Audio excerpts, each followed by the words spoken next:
حضرت اویس کرنی خیر التاب۔ ایک اور بات،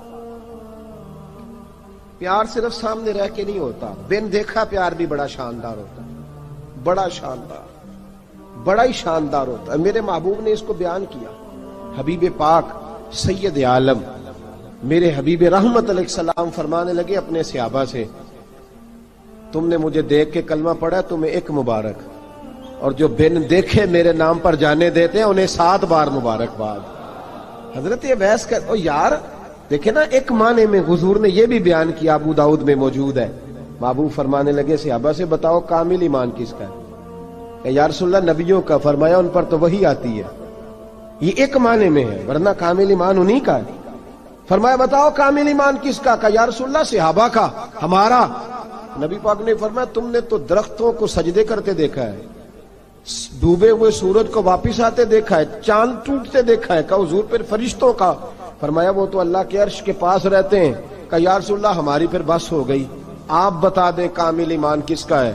تو محبوب نے فرمایا کامل ایمان ان کا ہے جنہوں نے مجھے دیکھا نہیں ہوگا، جنہوں نے مجھے دیکھا نہیں ہوگا، اور لفظ ہیں حدیث کے، دیکھا نہیں ہوگا پر ان کی خواہش ہوگی اگر ایک دفعہ جلوہ نظر آئے تو وہ ہر چیز قربان کرنے کو تیار، ان کی یہ خواہش ہو۔ حضرت اویس کرنی نے ہمیں بتایا کہ جو بن دیکھا پیار ہے نا، بن دیکھا، جس نے دیکھا نہیں پر اس کی یاد میں تڑپتا، دیکھا نہیں پر اس کی مالا جپتا۔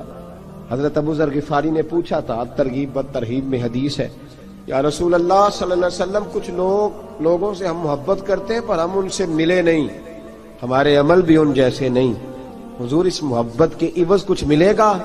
تو محبوب نے فرمایا اللہ محبت کرنے والوں کو جنت میں جمع فرما دے گا، اللہ جمع کر دے گا،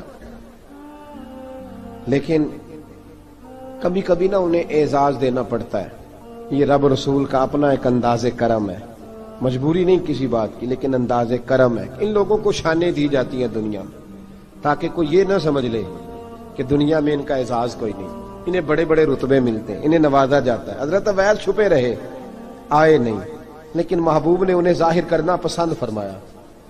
نبی پاک نے ظاہر کرنا، تو اگر محبوب ہی ظاہر کرنا پسند کرے پھر ہو جانا چاہیے، پھر ظاہر اگر وہ پسند کرے تو پھر ظاہر جیم جان دا کچھ وسا نہیں ہوں، جان یار نو دے تے شاد ہو جا، اس سے دل دے ہیں فساد سارے، دل دلبر نو دے تے آزاد ہو جا، جو رکھے آباد تے رو وس دا تے جدوں کرے برباد برباد ہو جا، جو رکھے آباد تے رو وس دا تے جے کر کرے برباد برباد ہو جا۔ بلکہ میں کہا کرتا ہوں وزن نہ بھی بنے تو شعر یوں ہونا چاہیے، جے کر کرے برباد تے چپ کر کے برباد ہو جا، شور نہ کر، خاموشی سے ہو جا۔ حضور نے ظاہر کرنا پسند کیا تو خود نبی کریم علیہ السلام نے بلایا۔ توجہ ہے میرے بھائیوں، بس بات سمیٹ رہا ہوں، مضمون مکمل ہو گیا۔ اللہ کے حبیب تو دور رہ کے پیار کر، تحفے تیرے گھر خود پہنچ جائیں گے، شرط یہ ہے کہ تو پیار کر اور فرما برداری کر۔ نبی رحمت صلی اللہ تعالی علیہ وسلم نے مولا علی شیر خدا اور حضرت عمر فاروق، بندے بھی حضور نے وہ چنے جو سرخیل ہیں دونوں، مولا علی فاروق اعظم امیر المومنین، دونوں کو بلایا اور بلا کے فرمایا یہ میرا جبہ لے جاؤ اور میرے بعد، میرے وصال کے بعد وہاں جانا کرن میں تمہیں اویس ملے گا، اسے میرا جبہ دینا۔ اور دیکھو کیا خوبصورتی ہے لفظوں میں، یہ بات ان کی شان کو کہاں سے کہاں لے گئی۔ محبوب فرمانے لگے اسے کہنا میری امت کی بخشش کی دعا کرے، اسے کہنا میری امت کی بخشش کی۔ حضرت علی المرتضیٰ کا رتبہ بھی ان سے زیادہ ہے، جناب عمر کا رتبہ بھی، اس کا مطلب ہے بڑا بھی چھوٹے سے کبھی کبھی دعا کے لیے کہہ سکتا ہے کہ یار میرے لیے دعا کر دینا۔ نبی کریم علیہ السلام نے جبہ دیا، جبہ دے کے بھیجا۔ حضرت عمر گئے ملنے، جناب مولا علی گئے، جا کے پوچھا وہ کدھر ہے؟ کہا وہ دیوانے سے ہیں، گھومتے رہتے ہیں۔